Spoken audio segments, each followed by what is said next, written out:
Bonjour à tous, j'espère que vous allez bien. Donc aujourd'hui, nouvelle vidéo d'analyse fondamentale et technique. Je vais vous présenter Amundi, société française bien évidemment, éligible au PEA avec un rendement sur dividende qui tourne aux alentours des 8% en ce moment. Donc n'hésitez pas à vous abonner à la chaîne, à partager la vidéo, à me lâcher un maximum de likes, ça me ferait très plaisir. Si vous avez des questions, mettez-les moi en commentaire, je serai ravi de vous répondre. Pour les personnes intéressées par mon Twitter où je mets pas mal d'infos concernant la bourse, mes trades court terme, etc. Le lien est dans la description. Allez, on passe au sommaire. Donc on commencera avec une rapide présentation de l'entreprise. Après on passera à l'analyse fondamentale avec les ratios financiers que j'aime bien regarder de plus près. Et petite nouveauté, je vous ai mis un petit tableau des résultats trimestriels d'Amundi. Je vous expliquerai tout ça. Ensuite, on passera à l'analyse technique sur TradingView en hebdomadaire comme d'habitude pour voir la tendance de fond et voir s'il y a des zones intéressantes pour pourquoi pas se positionner sur Amundi pour du long terme. Sans oublier sa droite de régression comme pour toutes les actions, je vous la mets. Et en conclusion, on reviendra sur les points clés de cette société et aussi je vous dirai pourquoi je l'ai dans mon portefeuille PEA long terme à dividende. Bien sûr, je ne suis pas un conseiller financier. Mon avis dans cette vidéo ne représente pas un conseil d'investissement. Elle est juste réalisée à but pédagogique. Chaque investisseur aura sa propre stratégie. Investir en bourse représente un risque. Vous êtes le seul responsable de vos achats et ventes d'actions. Donc Amundi figure parmi les principaux gérants d'actifs mondiaux. Le groupe assure la gestion active d'actions, d'obligations et de taux, la gestion passive de fonds indiciels, ainsi que la gestion d'actifs non liquides. C'est tout ce qui est actifs immobiliers et dettes privées. À la fin 2022, Amundi comptait 1904 milliards d'euros d'encours sous gestion répartis par type de clientèle essentielle entre les réseaux partenaires et distributeurs tiers avec 44%, les clients institutionnels et épargne avec salariale avec 29% et les assureurs avec 22%. Donc déjà, Amundi, ça appartient au Crédit Agricole. C'est une filiale du Crédit Agricole avec le Crédit Agricole qui possède, je crois, 70% des actions d'Amundi. Ce que j'aime bien personnellement avec Amundi, c'est déjà principaux gérants d'actifs mondiaux. On connaît bien évidemment BlackRock, Amundi, les ETF, etc. C'est un poids lourd quand même.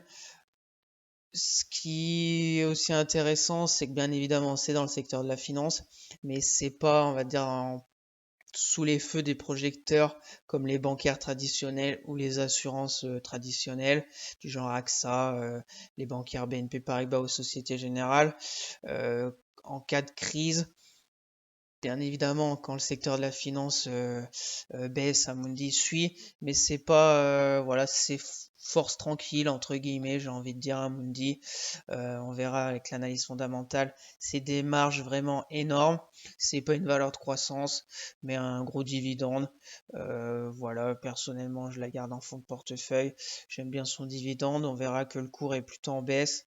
Voilà, au niveau de son métier d'Amundi, on va passer tout de suite à au petit tableau que j'aime bien voir pour les progressions d'une année à l'autre. Donc au niveau des ventes par activité pour Amundi, ce qu'on peut voir c'est qu'entre 2021 et 2022, on a eu une petite augmentation de presque 1,7%. Et pour les ventes par région, déjà on est entre la France et en dehors de la France, on va dire 50 et 50% au niveau de la répartition. On a eu une baisse de presque 7% entre 2021 et 2022 pour la France. Et en dehors de la France, on a eu presque 2% d'augmentation. Donc voilà, c'est léger, mais ce qu'il faut se dire, c'est qu'Amundi, quand les marchés, on va dire, vacillent un peu, doutent, comme c'était le cas en 2022, ça pénalise Amundi parce que les gérants, les ETF, etc., préfèrent avoir du cash et pas investir au cas où. Mais voilà, je me fais pas de soucis, je pense, dans les années à venir pour Amundi. Il y aura toujours des fonds, les fonds salariales, etc., qui peuvent être intéressants. Et comme on a vu, c'est un des leaders mondiaux. Donc qui est déjà très bien implanté en France. Donc voilà, je pense que c'est, comme je vous l'ai dit précédemment, force tranquille dans les années à venir pour Amundi. Donc passons à l'analyse fondamentale pour Amundi. Je vous ai mis secteur finance, prix du moment de l'action environ 53 euros. On va commencer à gauche avec l'évolution de son compte de résultat. Ce qu'on peut remarquer, c'est qu'on a bien augmenté post-Covid au niveau du chiffre d'affaires d'Amundi. Des marges, exploitation, marge nette, comme je vous l'ai dit précédemment, vraiment énormes. On est ressorti en 2022 vers les 47% de marge d'exploitation. À titre de comparaison, les bancaires traditionnels comme Crédit Agricole, Société Générale ou BNP Paribas sont vers 35-36% de marge d'exploitation. Donc on est vraiment plus haut. Pour les projections de 2023, 2024, 2025, ça devrait encore monter avec le chiffre d'affaires. Donc affaire à suivre bien évidemment, mais on est sur des marges vraiment hautes. Petite nouveauté en bas avec le tableau des résultats de chaque trimestre pour Amundi. Donc ça marche comment en bas, c'est par exemple le premier trimestre 2023, la date de sortie était le 28 avril, la fin de la période mars, donc c'était janvier, février, mars. Le BPA qui est ressorti était 1,4, c'est le bénéfice par action. Les prévisions des analystes étaient à 1,4, donc c'est ressorti en adéquation. Et au niveau du chiffre d'affaires, on est ressorti un peu plus haut à 794 pour 772. Lors du deuxième trimestre, donc c'était les résultats le 28 juillet. Pareil, on est ressorti un peu plus haut au niveau du bénéfice par action à 1,57. Les prévisions étaient à 1,48 et le chiffre d'affaires aussi 823 pour 792. Donc voilà, au niveau de chaque trimestre, on est toujours un peu plus haut que les prévisions, donc c'est positif. Prochain rendez-vous, ça sera le 27 octobre pour le troisième trimestre. Les prévisions prévoient 1,46 de bénéfices par action pour 800 millions. Donc voilà, on suivra ça de près fin octobre pour Amundi. Donc après, passons aux dividendes d'Amundi. Ce qu'on peut remarquer, c'est bien évidemment l'arrêt du dividende en 2019. C'est regrettable, mais bon, avec la crise Covid, les bancaires aussi avaient coupé leurs dividendes. Donc voilà, après ils ont augmenté de 90 en 2020, belle augmentation 2021 à 4,10, 2022 pareil, 4,10 €, identique à l'année précédente. Donc voilà, je pense pas que Amundi aura la capacité à augmenter chaque année son dividende, parce qu'on verra le payout ratio est quand même assez élevé. Comme je vous le dis, pour augmenter chaque année son dividende, il faut que le bénéfice net par action augmente aussi chaque année. Et je pense pas que Amundi a vraiment la capacité de faire ça. Mais après, on voit avec un rendement de presque 8%. Personnellement, étant actionnaire d'Amundi, je me dis un dividende vers les 4 euros, 4,50 €, un rendement entre 6 et 8%, c'est vraiment beaucoup.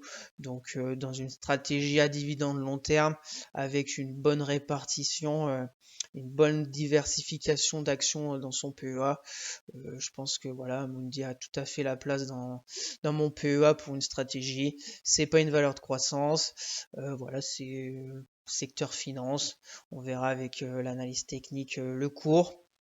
Mais voilà, personnellement, étant actionnaire d'Amundi, je me fais pas trop de soucis dans les années à venir. Bien évidemment, faut pas qu'elle coupe son dividende, mais voilà, même si elle le baisse, même si on a un rendement de 4%, 5, 6, 7, c'est toujours bon à prendre. Il faudra bien évidemment voir aussi le cours de l'action qui dégringole pas, parce que sinon au final ça sera pas du tout bon pour nos portefeuilles. Donc passons maintenant au ROE, qui je vous le rappelle c'est le résultat net divisé par les capitaux propres. Plus il est élevé, plus les capitaux utilisés sont rentables. Donc on est ressorti à un peu moins de 10%. J'aime bien quand on est au-dessus des 10%, c'est plutôt stable. 2021 avec c'était une année exceptionnelle parce que tout le monde est allé en bourse, les ETF, etc. Donc c'est pour ça qu'Amundi a sorti des bons chiffres en 2021. Là, 2022, on est revenu vers les 10%. Voilà, rien à signaler au niveau du RE. Au niveau des dettes, le leverage, c'est la capacité de l'entreprise à rembourser sa dette. Il exprime en combien d'années l'entreprise est capable de rembourser sa dette au moyen de son EBITDA.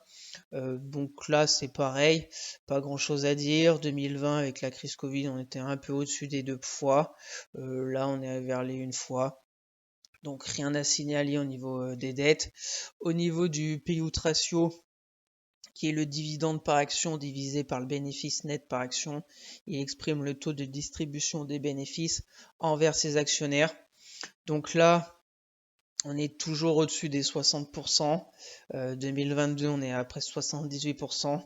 Donc voilà, c'est ce que je vous ai dit. Si Amundi n'arrive pas à augmenter son bénéfice net par action et qu'elle augmente son dividende, on va se rapprocher dangereusement des 100%. Donc après, ça peut poser des soucis. Voilà, après, on sait que les bancaires, 60%, 65%, pour ma part, c'est correct. Va falloir voir les résultats annuels de 2023 pour voir à peu près Amundi combien elle pourra verser de dividendes en 2024. Affaire à suivre. Au niveau du PER, qui correspond au nombre de fois que le bénéfice net par action est capitalisé dans le cours de l'action, plus le PER est élevé, plus la société est jugée chère en termes relatifs, bien sûr. Donc voilà, c'est dans le 10 fois.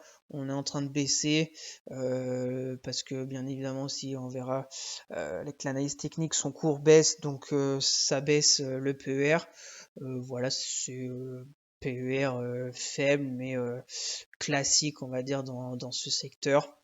Donc voilà au niveau de l'analyse fondamentale, qui, je vous le rappelle, comme d'habitude, n'hésitez pas à faire vos recherches plus approfondies si Amundi vous intéresse pour vos portefeuilles.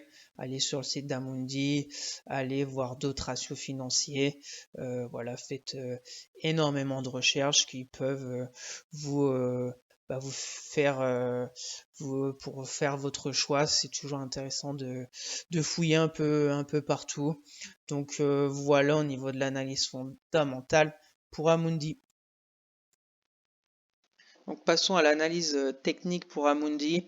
Je suis sur TradingView comme d'habitude, en données hebdomadaires pour voir la tendance de fond sur Amundi. Déjà c'est une jeune société cotée en bourse qui date que de 2015, donc même pas encore 10 ans. Mais on a quand même un peu d'historique, mais voilà, c'est quand même jeune. Ce qu'on peut déjà remarquer, c'est qu'on a une grosse résistance vers les 80 euros. Voilà, 2018, 2020, 2021, 2022, qu'on n'a pas vraiment réussi à franchir pour aller plus haut. Et on a le bas des cours vers les 44 euros. Voilà, on voit que c'est un peu le range. 44 euros, c'était résistance du départ. On l'a cassé, on est monté jusqu'à 80, on est revenu à 44, on montait à 80, crise Covid, on est revenu à 44, 2021, on est monté à 80, 2022, on est redescendu à 44, et là, on était remonté, on va dire, au milieu du range vers les 64, entre 80 et 44, et on est reparti vers le bas. Je vous le rappelle, les résultats du T3 pour le 27 octobre, donc dans 2 semaines à peu près. Je vous rappelle aussi les droites verticales, c'est les jours où j'ai acheté des actions d'Amundi. Donc j'avais commencé au mois de juin 2021 et la dernière en date sur ce support le 25 avril 2022. Depuis, j'ai pas repris d'action Amundi. Pour le moment, les zones d'intérêt, pour ma part, qui pourraient me faire réfléchir pour en reprendre, seraient par ici vers les 50 euros et plus bas vers les 44 euros. Comme je vous l'ai dit, Amundi c'est pas une valeur de croissance. Je pense que quand on est en dessous, là, vers les 50 euros, 44, je me dis c'est des bons points pour recharger un peu, laisser tranquillement en fond de portefeuille. Quand on remonte, bah, c'est tant mieux. Si malheureusement on viendrait à casser les 44, mais bon, on a encore du chemin. Là, ce serait quand même plus problématique. Parce qu'à part tout début de ces cotations en 2016, on n'a pas été plus bas. Après, bien sûr, il y aura la zone des 35. Mais bon, je pense qu'on aura le temps d'en reparler. Pour ma part, euh, pour les personnes intéressées par Amundi, au niveau du RSI, on a une petite résistance qu'on pourrait écrire, marquer là, voir si on arrive à la casser. On est dans une tendance baissière, de toute façon, depuis presque le début de l'année, là, février, on voit première jambe de baisse, rebond, deuxième, là, et là, on est sur un petit support, je vais marquer toutes ces zones là, dire court terme, petit support, on voit que ça tient pour le moment, ce qu'on va casser pour aller vers les 49 euros, affaire à suivre, de toute façon je suis pas pressé, c'est pour du très long terme, pour son dividende, fonds de portefeuille, voilà au niveau de d'Amundi, je pense quand on est en dessous de 50 euros, on peut recharger. Et quand on arrive vers les 80 euros, soit on peut encaisser aussi ses plus-values, hein. On n'est pas obligé de garder tout le temps Amundi. Pour ma part, bah, je suis en moins-value. Comme vous pouvez le voir, j'en avais pris juin, décembre, avril. Je suis en moins-value sur Amundi. On verra ce que ça va donner cette fin d'année sur Amundi. Tant qu'on est en dessous de cette résistance oblique baissière, c'est baissier. Donc on verra ce qui va se passer dans les semaines et mois à venir sur Amundi. Je voulais vous montrer, vous comparer avec les autres bancaires traditionnels, Crédit Agricole, BNP et Société Générale, pour voir où est-ce qu'elles se trouvent par rapport à ces trois bancaires. On va mettre avec les dividendes réinvestis, parce que bon, c'est des grosses sociétés de dividendes. On va se mettre en pourcentage quand même. Donc, par exemple, depuis le début de l'année, Amundi, on est à plus 6,32. La meilleure, c'est Crédit Agricole avec presque plus 28%. Voilà, donc on est en bas. On est à peu près comme la Société Générale. Qui ressort à presque plus 1%. Voilà, ça suit quand même, mais voilà, Crédit Agricole est bien meilleur sur cette année. Si on se met un an de octobre 2022 à maintenant, on est au milieu, on est à plus 35%. Société Générale toujours en bas et les deux autres, BNP Paribas, Crédit Agricole presque 50%. On va se mettre à aller sur depuis les débuts. On va se mettre depuis 2000. Depuis sa cotation là, si on se met là, ça nous fait Amundi, c'est la meilleure depuis presque 5 ans, depuis presque 10 ans, avec plus 74%, tandis que les autres bancaires sont juste en dessous, Crédit Agricole, BNP et Société Générale, moins 21%. Voilà, c'était juste pour vous montrer à titre de comparaison avec les autres bancaires. Après, ça suit à peu près quand même. Il n'y a pas de gros écart. Voilà, j'aime bien aussi comparer, bien évidemment, ce qui est comparable. Je ne vais pas comparer Amundi avec LVMH ou autre, mais voilà, les mêmes sociétés du même secteur, c'est intéressant aussi de comparer. Donc pour conclure cette analyse technique sur Amundi, les zones qui pourraient être intéressantes pour soit rentrer des actions Amundi, soit se renforcer comme pour moi, vers les 50 euros, 48, entre 48 et 50. À voir sur ce petit support là. S'il tient. Après, s'il tient et si on a un rebond et qu'on casse la résistance, pourquoi pas en reprendre vers les 58 euros, 59. Voilà, il y a deux façons de faire. Soit on prend dans la baisse, mais bon, on ne sait pas jusqu'où ça va baisser. Soit on reprend quand on voit qu'il y a de l'amélioration. Voilà, bien sûr, quand les personnes qui ont pris ici à 43, c'est très intéressant, mais quand on était là, on pouvait bien aller plus bas, ça a bien rebondi, c'est parfait, mais voilà, on ne sait pas quand est-ce que ça va rebondir. C'est pour ça qu'il y a deux façons de faire. Moi, je sais pas, j'aime bien quand même voir que le support tient, qu'on a des acheteurs sur le titre pour repartir. Mais après, ça peut repartir. Et la bourse a toujours raison. Donc zone, pour conclure rapidement, 48 euros, 44. On est sur un gros range 80-42. Donc je pense dans ces zones ici, pourquoi pas reprendre du Amundi pour du très long terme avec son gros dividende pour mon fonds de portefeuille PEA. Donc passons à la droite de régression pour Amundi. Je vous rappelle, c'est avec les dividendes réinvestis. On serait sur une croissance annuelle du modèle de presque 7% et demi depuis ses débuts. On l'a vu avec l'analyse technique. C'est une jeune société cotée en bourse. On voit ici avec son graphe qui vacille un coup au-dessus, un coup en dessous. Sa droite de régression, là on serait un peu en dessous. Son prix de référence serait vers les 63. On est vers les 53 euros. Donc affaire à suivre dans les prochaines semaines, prochains mois sur Amundi. Comme je vous le répète, c'est une droite de régression. C'est à titre indicatif. Donc pour conclure cette vidéo sur Amundi, on a vu l'analyse fondamentale avec son gros poids fort, sa marge d'exploitation vraiment énorme, son dividende assez élevé avec un rendement vraiment intéressant, 8% c'est vraiment beaucoup, mais attention au payout ratio qui arrive vers les 80%.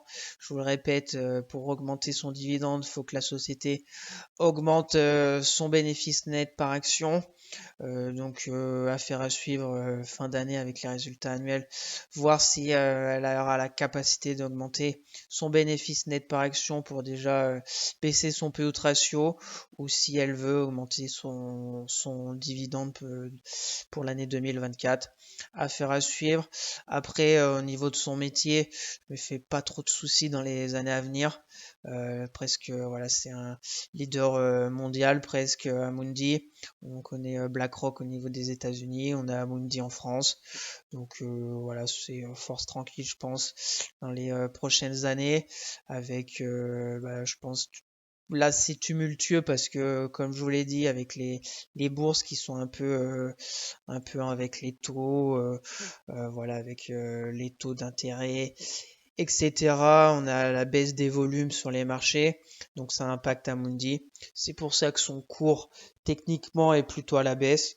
On serait sur la fourchette basse du range, comme je vous l'ai dit, entre 80 euros et 44.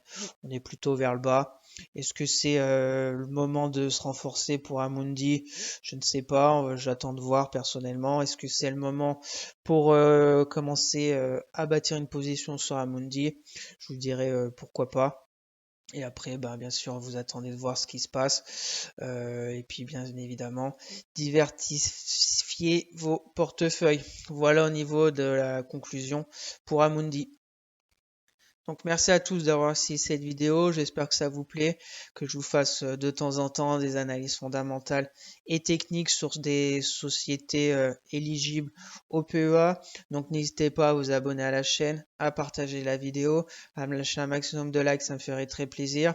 Si vous avez des questions, mettez-les moi en commentaire, je serai ravi de vous répondre. Pour les personnes intéressées par mon Twitter où je mets pas mal d'infos concernant la bourse, mes trades court terme, etc. Le lien est dans la description. Pour suivre mon portefeuille PEA long terme à dividende sur Morning, le lien est aussi dans la description. Sur ce, je vous souhaite une bonne fin de semaine et on se retrouvera comme tous les samedis pour une nouvelle vidéo d'analyse graphique. Allez, bye!